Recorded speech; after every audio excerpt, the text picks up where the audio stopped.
नमस्कार साथियों, आपका हमारे चैनल पर एक बार फिर से वेलकम है।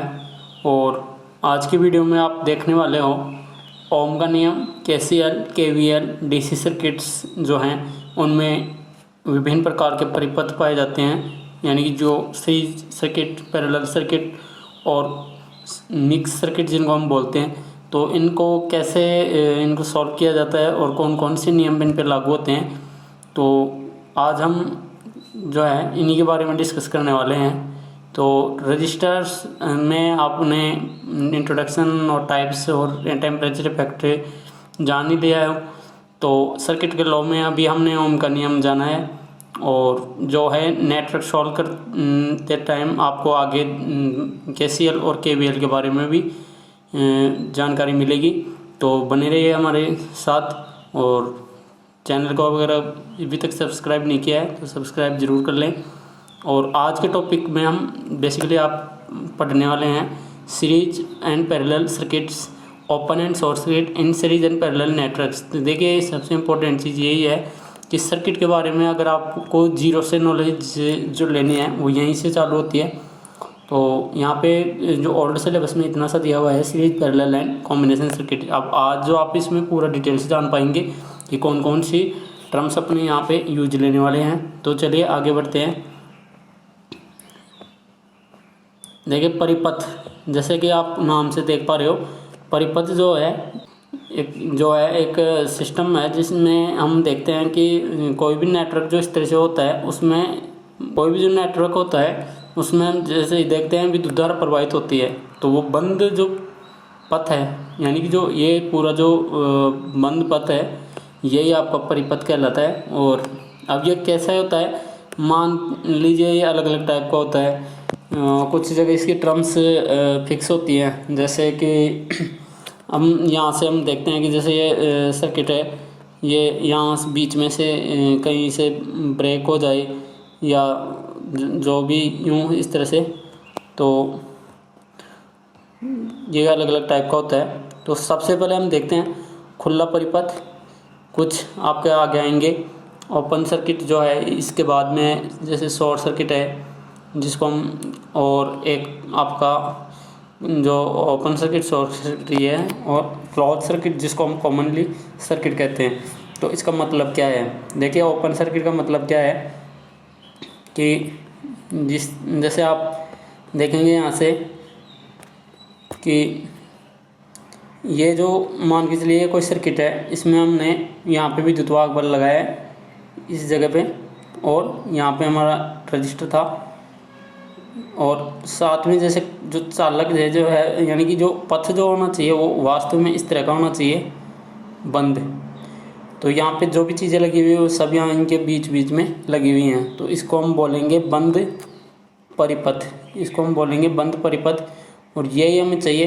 तो अगर ये ऐसा नहीं है और बीच में से कहीं खुला हुआ है, तो इसमें हम जैसे स्विच वगैरह जो लगाते हैं, तो वो जब स्विच ओपन रहता है तो यानी कि खुला, तो ये खुला आपका खुला परिपथ है। तो खुले परिपथ की क्या विशेषताएं होती हैं, देखिए मान कर चलिए अभी तो यहाँ रेजिस्टेंस है, अगर इन केस ऑफ ऐसा कभी हो तो यहाँ पे जैसे लोड जो होता है वो आपका काम करेगा या नहीं करेगा, इसको देखने के लिए देखते हैं। तो स्विच जब ओपन रहता है तो जो है यानी कि लोड क्या होता है, ऑफ रहता है, और आपकी जो धारा है ना आई, वो क्या होगी, इसमें खुले परिपथ में धारा क्या होगी, ज़ीरो, यानी कि करंट फ्लो ही नहीं होगी। तो इसको थोड़ा ठीक से देख लीजिए कि यहाँ पे स्विच ओपन है तो करंट का मान रहेगा ज़ीरो, ओके। और स्विच क्या है, ओपन, और सर्किट की स्थिति क्या है, सर्किट जो है ये क्या रहेगा, ओपन, ऑन, जो स्विच है वो आपका ऑफ, क्योंकि पोजीशन दो ही होती हैं, एक ऑन दूसरी ऑफ। अगर इसका रिवर्स भी आप सोचेंगे तो ऑन जैसे ही करेंगे तो ये क्लोज्ड सर्किट हो जाएगा, ये हो जाएगा क्लोज्ड सर्किट। और ये अभी जिस कंडीशन में है ये आपका है ओपन सर्किट, ओके। तो ये आपका पहला टाइप है ओपन सर्किट। अब हम देखते हैं दूसरे टाइप पर ओपन सर्किट की। तो यही खास बात होती है कि इसमें करंट जीरो हो जाती है भले ही वोल्टेज कितना भी हो। नेक्स्ट में हम देखते हैं क्लोज सर्किट। देखिए क्लोज सर्किट के बारे में वही बताया गया है कि अगर यहाँ स्विच की स्थिति ऑन हो जाती है तो ये हो जाता है क्लोज सर्किट, जो मैंने अभी आपको टॉप पे बताया दोनों को एक साथ। अब क्लोज सर्किट में खास बात ये होती है कि करंट भी फ्लो होती है। तो करंट फ्लो होती है तो करंट को हम मान सकते हैं करंट फ्लो जो भी होती है वो। और साथ में यहाँ पे जो एलिमेंट लगाया है उसमें क्या होता है कि वोल्टेज ड्रॉप तो होगा ही, करंट जब फ्लो होगी तो वोल्टेज ड्रॉप होगा। वोल्टेज ड्रॉप होगा अगर मान लीजिए कोई हीटिंग एलिमेंट है, जैसे कोई नाइक्रोम का तार हो या जैसे कोई भी हो, तो हीटिंग एलिमेंट में एक जूल का नियम जो चलता है उसमें अनुसार I²RT यानी कि ऊष्मा जो होती है वो उत्पन्न होती है यहाँ से, यहाँ ऊष्मा उत्पन्न होती है।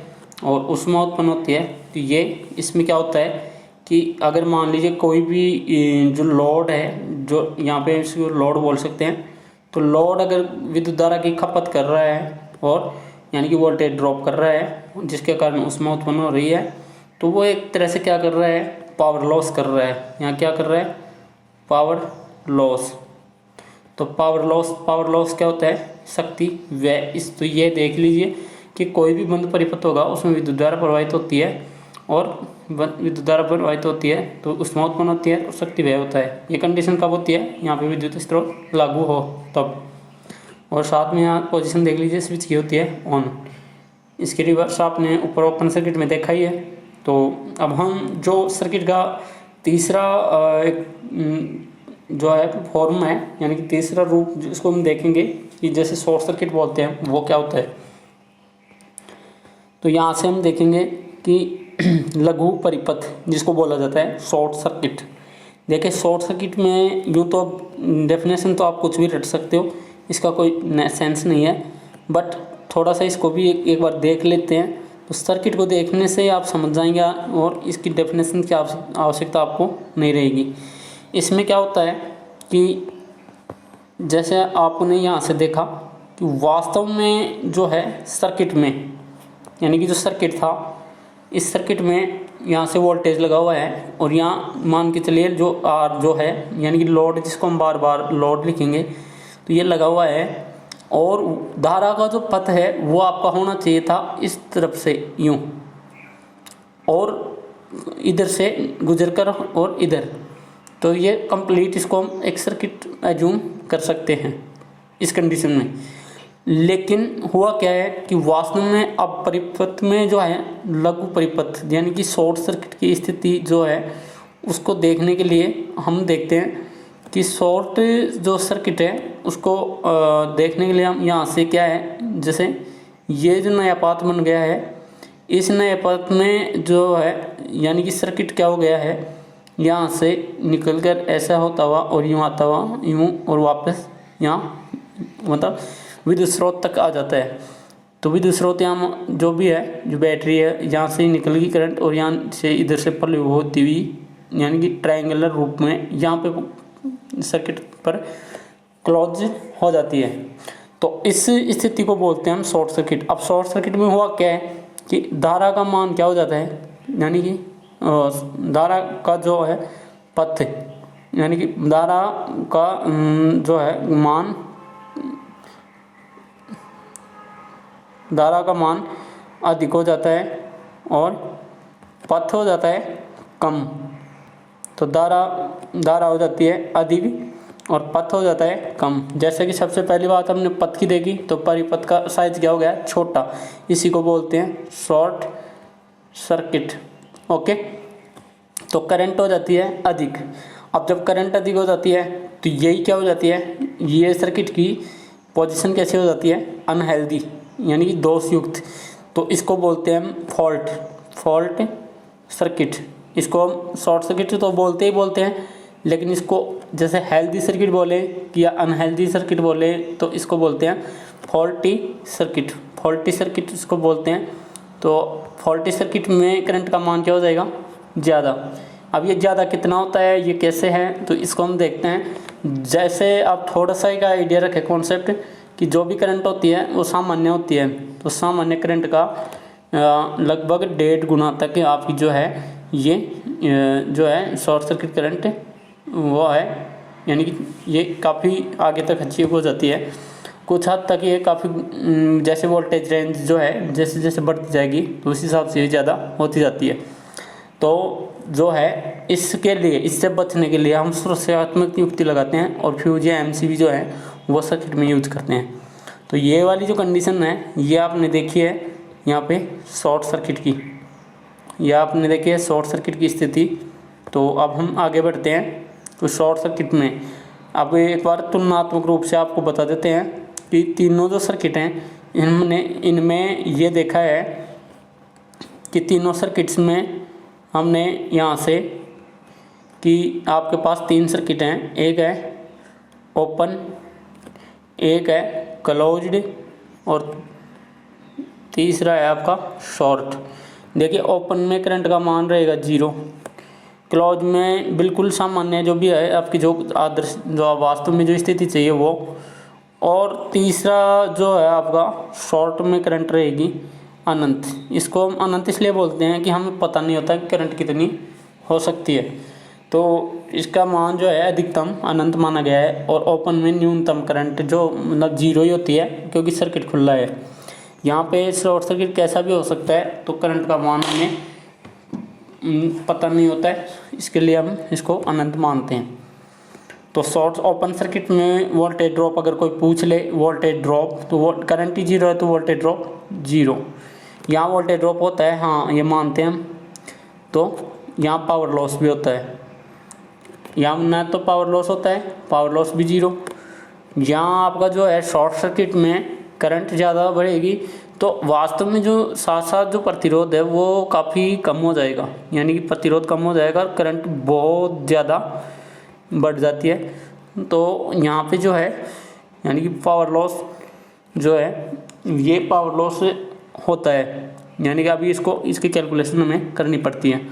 तो बेसिक 3 चीज़ें आप याद रख सकते हो यहाँ से कि ओपन सर्किट में करंट का मान 0, क्लोज सर्किट में करंट और वोल्टेज नेचुरल रहते हैं यानी कि सामान्य रहते हैं, और शॉर्ट सर्किट में जो है असामान्य परिस्थिति होती है तो इसमें करंट का मान काफ़ी ज़्यादा बढ़ जाता है। और इन्हीं को जैसे इस सर्किट को हम हेल्दी सर्किट बोलते हैं, इसको हम फॉल्ट सर्किट बोलते हैं और इसको हम जीरो सर्किट बोलते हैं। जीरो मतलब ओपन, तो जीरो सर्किट, हेल्दी सर्किट और फॉल्टी सर्किट।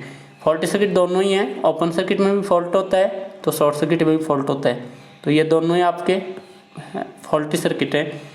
अब नाम से ही पता चल रहा है, तो open circuit, close circuit, short circuit, इस तरह से आप याद रख सकते हो। चलिए आगे बढ़ते हैं। अब हम देखते हैं पैरामीटर्स। सर्किट के पैरामीटर्स आपको पता है बेसिक कि मान के चलिए जैसे डीसी की बात करें तो यहाँ पे रेजिस्टेंस होता है। एसी में 3 आपको मिलेंगे, रजिस्टर, इंडक्टर और कैपेसिटर। तो डीसी में इन केस ऑफ डीसी जो वोल्टेज ड्रॉप होगा वो भी आपका आईआर होगा। अब यहाँ पे आपके जो रजिस्टर ही जो है यानी कि जो भी धारा के मार्ग में रुकावट है वो ओनली रजिस्टर डालता है। यहाँ आपके 3 फैक्टर हैं जिनको एक साथ काउंट किया जाता है जेड से, तो ये इम्पीडेंस कहलाती है। तो सर्किट में जो भी जुड़े होते हैं यानी कि डीसी की बात हो रही है यहाँ, तो यहाँ आर रजिस्टेंस जुड़ा होता है, इस तरफ तीनों जुड़े होते हैं, तो ये भी आपके यहाँ पे ये सब जो हैं यानी कि तत्व जो भी हैं ये पैरामीटर्स कहलाते हैं। तो पैरामीटर 3 होते हैं, रजिस्टर, इंडक्टर और कैपेसिटर।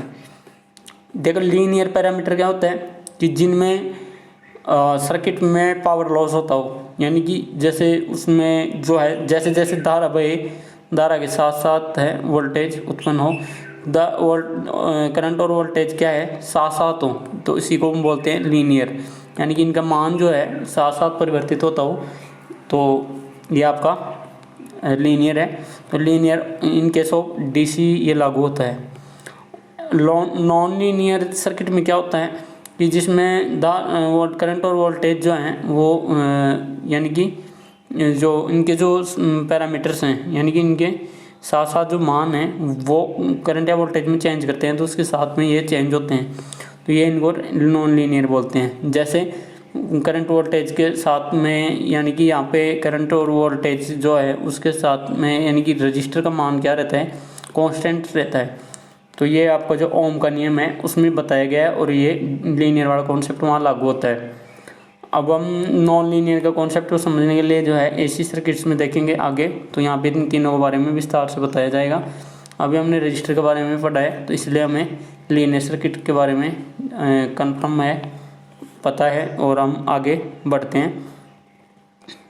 बायलैटरल और यूनिलैटरल सर्किट क्या होते हैं कि बायलैटरल सर्किट वो होता है जिसमें हम देखते हैं कि आर जो है, यानी कि जो भी रजिस्टर जो ये आपके एक साइड से सप्लाई से और दूसरी साइड से लोड से जो जुड़े होते हैं, यानी कि करंट जो है, यानी कि बायलैटरल में जो करंट है वो आपके यूं भी बह सकती है और यूं भी बह सकती है। तो इनकी कोई डायरेक्शन फिक्स नहीं होती है, यानी कि बोथ डायरेक्शन, दोनों डायरेक्शन में जो एलिमेंट काम करते हैं, ये जो एलिमेंट हैं आपके, यानी कि रजिस्टर लगभग बाई डायरेक्शनल है। तो बाई डायरेक्शनल जो काम करते हैं दोनों दिशाओं में, उसको हम बोलते हैं बाई डायरेक्शनल एलिमेंट, और उस सर्किट को बोलते हैं बायलैटरल सर्किट, यानी कि बहुत दोनों डायरेक्शन में काम करने वाला। तो अब हम जो है एक दूसरा आगे होता है यूनिलैटरल, यानी कि एक दिशा में काम करने वाला। तो इसको हम बायलैटरल से उल्टा मानते हैं कि यूनिलैटरल। यूनिलैटरल का मतलब क्या होता है कि यूनिलैटरल में क्या होता है कि जैसे आपके ये जो कोई डायोड होता है जैसे इस तरह से, तो वो क्या होता है कि जैसे एक साइड से हम इसको जोड़ते हैं तो इसमें जो करंट होती है वो एक ही साइड से फल होती है। कहने का मतलब अगर आप इन्हें यूं इसको ऐसे जोड़ा है और अगर आपने इधर से जो है मतलब करंट प्रवाहित करना चाह रहे हो, तो वो इस अवस्था में काम नहीं कर रहा है। तो इसका मतलब है इस कंडीशन में काम नहीं कर रहा है, इस कंडीशन में काम कर रहा है। तो इसको बोलते हैं हम एक साइड में, यानी कि एक दिशा में काम करने वाला, यानी कि यूनी डायरेक्शनल। तो यूनी डायरेक्शनल को एलिमेंट है ये। तो ये सर्किट जो है ये यूनिलैटरल सर्किट कहलाएगा। तो ये डिवाइड होती है आपकी डायोड, जो भी इलेक्ट्रॉनिक्स के जो डायोड, ट्रांजिस्टर और जो भी एलिमेंट होते हैं, तो वो आपके लगभग यूनिलैटरल होते हैं।